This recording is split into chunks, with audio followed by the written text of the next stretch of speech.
Assalamualaikum warahmatullahi wabarakatuh. Perkenalkan, kami dari kelompok 13. Di sini kami akan menganalisis kebutuhan informasi dari organisasi Palang Merah Indonesia dan mempresentasikannya. Berikut nama-nama rekan saya yang dimulai dari Saya Syafika Zarani Mardika dengan NPM 1203042300115. Halo semuanya, perkenalkan nama aku Iva Khairiyah. Perkenalkan, nama saya Irma Rahmatunisa dengan NPM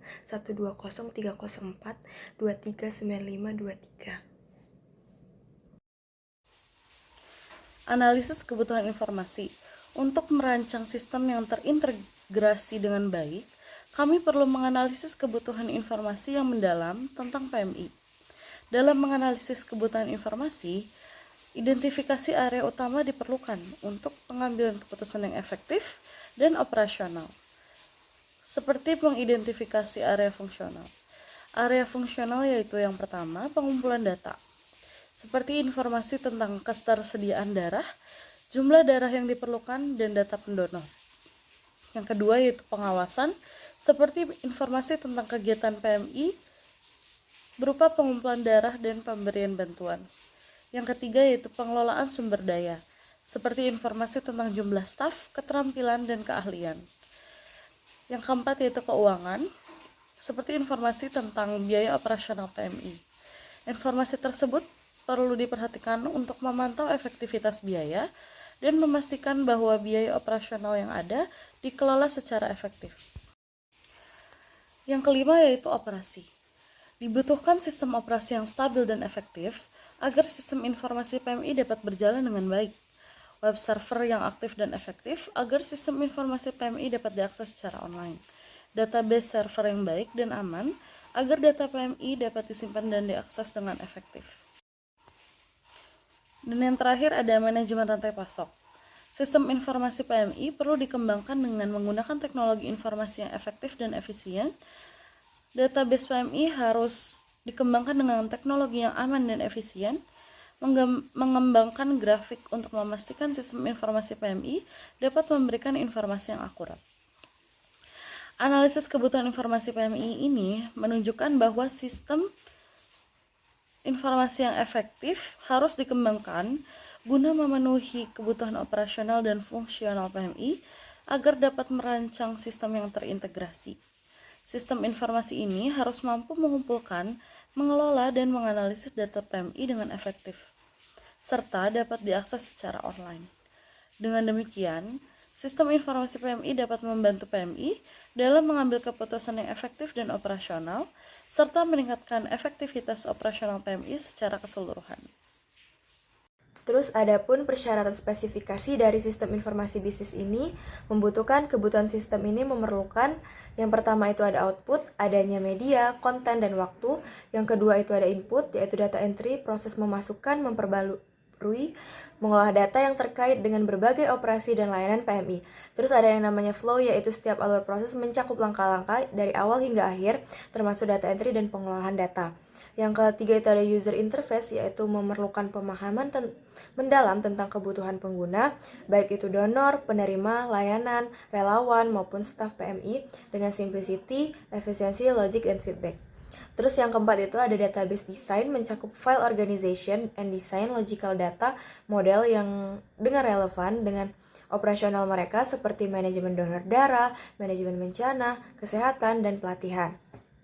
Yang kelima ada processing, keenam ada manual prosedur, yang ketujuh itu controls, yang ke-8 itu ada security atau keamanan informasi pribadi, baik itu staf PMI maupun relawan dan donasi. Terus ada yang ke-9 itu ada training pelatihan bagi staf PMI. Terus yang ke-10 ada organizational changes. Adapun jenis data yang diperlukan seperti data yang dikumpulkan itu informasi pribadi donor, riwayat donasi, status kesehatan, data relawan, dan data bantuan. Terus data yang diproses itu ada database donor, database stok darah, penugasan relawan, serta ada juga data yang dilaporkan seperti laporan donasi kesehatan donor. Adapun skalabilitas Pertimbangan untuk PMI itu yang pertama ada peningkatan volume data yang dimana sistem harus mampu mengolah data dari jumlah donor, relawan, pasien, dan kejadian bencana yang berkembang seiring waktu. Terus yang kedua itu ada penambahan pengguna yang dimana kemampuan untuk menangani jumlah pengguna yang meningkat baik itu donor, relawan maupun staf PMI.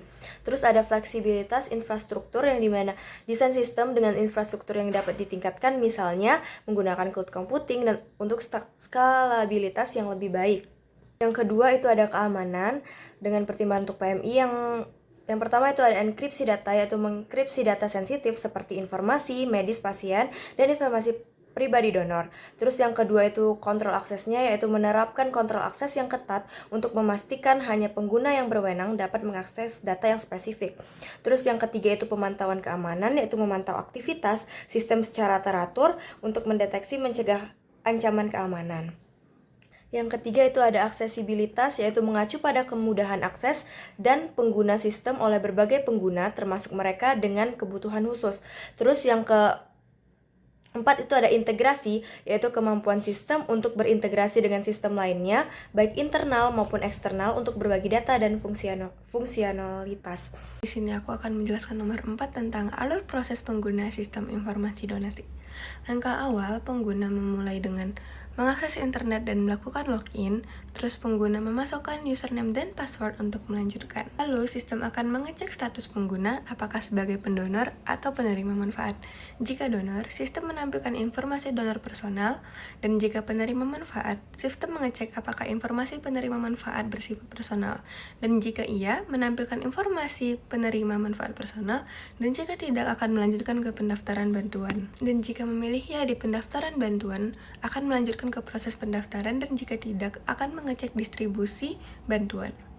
Dan jika memilih distribusi bantuan akan melanjutkan ke distribusi dan jika tidak pengguna akan logout. Dan jika kamu bukan penerima manfaat, sistem akan mengecek apakah pengguna adalah relawan dan jika ya akan melanjutkan ke informasi relawan. Jika tidak memilih informasi relawan personal, maka akan melanjutkan ke manajemen relawan.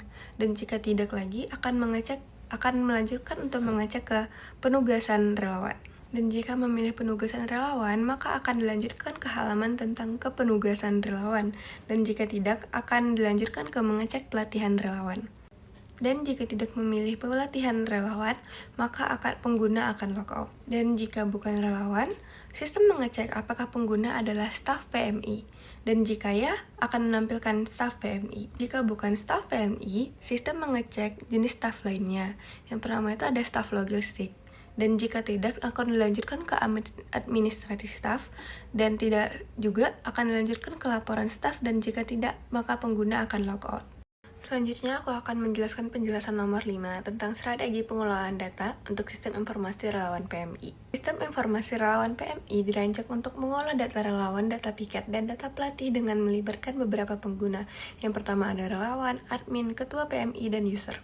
Tujuan utama dari sistem ini adalah untuk memastikan pengelolaan daya yang efisien dan handal, mendukung operasi harian, serta menjaga keamanan dan privasi data sesuai dengan regulasi yang berlaku. Untuk kebijakan tata kelola datanya itu pertama ada definisi kebijakan.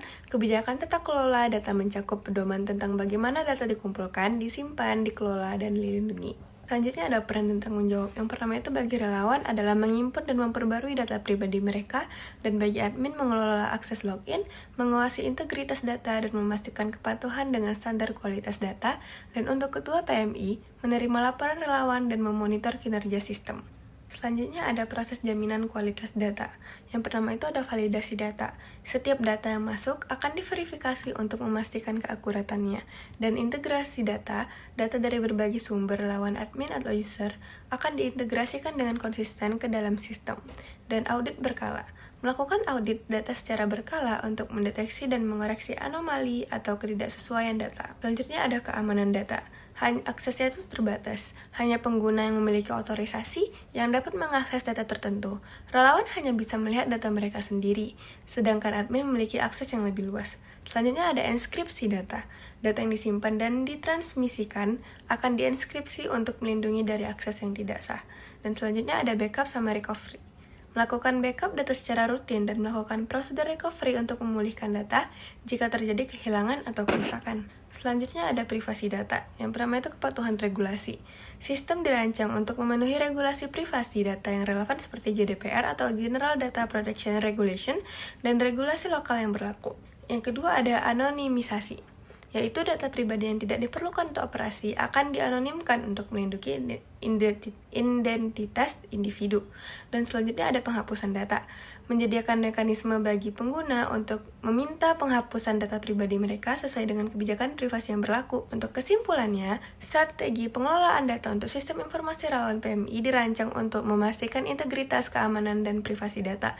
Dengan kebijakan tata kelola data yang ketat, proses jaminan kualitas yang terstruktur, dan langkah-langkah keamanan yang komprehensif, sistem ini diharapkan dapat mendukung operasi PMI secara efektif dan efisien, serta memenuhi semua regulasi yang relevan. Adapun rencana implementasi yang pertama itu ada analisis kebutuhan, yang dimana menganalisis kebutuhan operasional PMI seperti manajemen donor darah, manajemen bencana, dan lain-lain. Terus yang kedua itu ada pemetaan proses bisnis, yang dimana menetapkan proses bisnis yang ada dengan mengidentifikasi area di mana sistem informasi bisnis baru ini dapat memberikan nilai tambah. Terus yang ketiga itu ada perencanaan sistem, yang dimana mengembangkan aplikasi berdasarkan analisis kebutuhan yang telah direncanakan. Terus yang keempat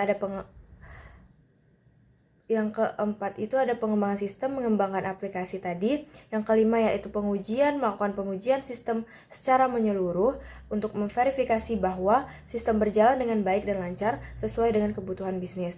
Terus yang keenam itu pelatihan dan implementasi, itu membuat materi pelatihan, melakukan pelatihan kepada staf PMI tentang penggunaan sistem baru, serta melakukan penjadwalan dan memantau performa sistem dan melakukan evaluasi juga. Adapun jadwal waktu yaitu mempertimbangkan waktu jadwal implementasi agar tidak mengganggu operasional PMI yang berlangsung. Terus sumber daya yaitu memastikan kebutuhan infrastruktur teknologi informasi termasuk perangkat keras, perangkat lunak, dukungan teknis, menyusun anggaran, memastikan ketersediaan staf. Terus ada juga yang namanya resiko dan tantangan. Resiko keamanan seperti kebocoran data pribadi donor, informasi medis pasien. Sekian presentasi dari kelompok kami. Kami ucapkan terima kasih. Mohon maaf jika ada salah kata. Kepada Allah kami mohon ampun. Wassalamualaikum warahmatullahi wabarakatuh.